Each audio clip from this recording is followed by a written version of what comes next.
जय हिंद दोस्तों। अभी हमें कश्मीर हिस्ट्री सीखनी है जो कि एंशियंट हिस्ट्री की सबसे लास्ट हिस्ट्री बोल सकते हैं। उसके बाद अपन कल से मिडिवल हिस्ट्री चालू करेंगे। सो अपन देखेंगे कि एंशियंट हिस्ट्री और किसकी, कश्मीर की हिस्ट्री।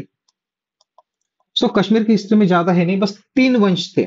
एक था कारकेट, उसके बाद आता था उत्पल, और थर्ड था लोहार। कारकेट उत्पल लोहार। सो अभी फर्स्ट देखेंगे अपन कारकेट। कारकेट का जो संस्थापक था वो था दुर्लभ वर्धन। दुर्लभ वर्धन, हा जो दुर्लभ वर्धन होता हा कारकेटचा संस्थापक होता। याच्या वेळेस व्हेन्सान आला होता. व्हेन्सान कोण होता? चायनाचा यात्री होता. याच्यामध्ये एक शासक होता, त्याचं नाव होतं तारापिंड. त्याचं नाव काय होतं? तारापिंड. आणि हा क्रूर शासक होता. क्रूर शासक तारापिंड. त्याच्यानंतर एक नवीन शासक आला, तो होता ललितादित्य. ललितादित्य. आता ललितादित्य आणि यशोवर्मनचं युद्ध झालं होतं. यशोवर्मन कोणता होता? चंदेल शासक होता. यशोवर्मन, ललितादित्य आणि यशोवर्मनचं युद्ध झालं होतं. बरोबर आहे का? बरोबर आहे. यशोवर्मनचं आणि ललितादित्यचं युद्ध झालं होतं. ते मे बी गुलाम वंशानंतर खिलजी वंश येते ना, गुलाम वंश. सो गुलाम वंश मध्ये एक जण आला होता की तो मंगोल शासक पासून भेट होता, तर त्याला हे दिलं होतं, काय म्हणते, तो भीक मागत आला होता की मला वाचवा. पण तो गुलाम शासक म्हणे की नाही, म्हणे तुला जर वाचवलं तर आमचं बंद राज्य संपून जाईल, म्हणून त्याला हकलपट्टी केली होती. सो तो नंतर शिकू आपण. मला वाटतं का तोच आहे, पण नाही. ललितादित्य वर्सेस यशोवर्मनचं युद्ध झालं होतं आणि ललितादित्य जिंकला होता, चंद्र शासक हारला होता हवाला.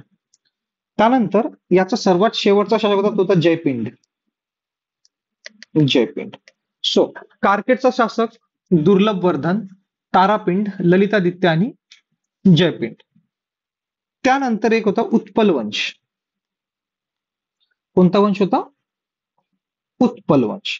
उत्पल वंशचं काय नाही, अवंती वर्मन होता एक राजा, त्याने अवंतीमध्ये नहर बांधली. अवंती वर्मन, त्याने नहर बांधली अवंतीमध्ये. अवंती वर्मनना अवंतीमध्ये नहर बांधली. याच्या वेळेस राजा होता प्रभावशाली राजा, प्रभावशाली महाराणी होती. महाराणी हे एकच दिसते उत्पल वंश मध्ये का जिथं प्रभावशाली महाराणी होती, तिचं नाव होतं विद्या. प्रभावशाली महाराणी, तिचं नाव काय होतं? विद्या. तिचा मर्डर केला कोण?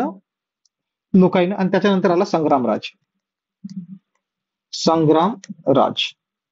सो एकच प्रभावशाली महाराणी जिचं नाव होतं विद्या, ती होती उत्पल वंश मध्ये. आणि त्यानंतर येते थर्ड, येते लोहार वंश. लोहार वंश. लोहार वंश कोण चालू केला? संग्रामराजनं. संग्रामराज, सॉरी, हा संग्रामराजने काय केलं? या महाराणी विद्याचा खून केला आणि स्वतःचा वंश चालू केला. तो कोणता केला? संग्रामराज. त्याचं वंशचं नाव होतं लोहार वंश. याच्या वेळेस काय होता? हर्ष होता. हर्ष राजा होता. आणि एक कल्हणनं काय केलं होतं की राजतरंगिणी बुक लिहिणं चालू केलं होतं. राजतरंगिणी, कल्हणनं राजतरंगिणी बुक चालू केलं होतं, पण ते इनकम्प्लीट होती, म्हणजे अर्ध्यातच झाली होती. आणि याच्या वेळेस अकाल पडला होता. नीरोनं सांगितलं होतं की याच्या वेळेस काय पडला होता? अकाल पडला होता. त्याच्यानंतर आला जयसिंह. त्याच्यानंतर आला जयसिंह. जयसिंहच्या वेळेस जी राजतरंगिणी बुक होती ना, ती कंप्लीट झाली होती.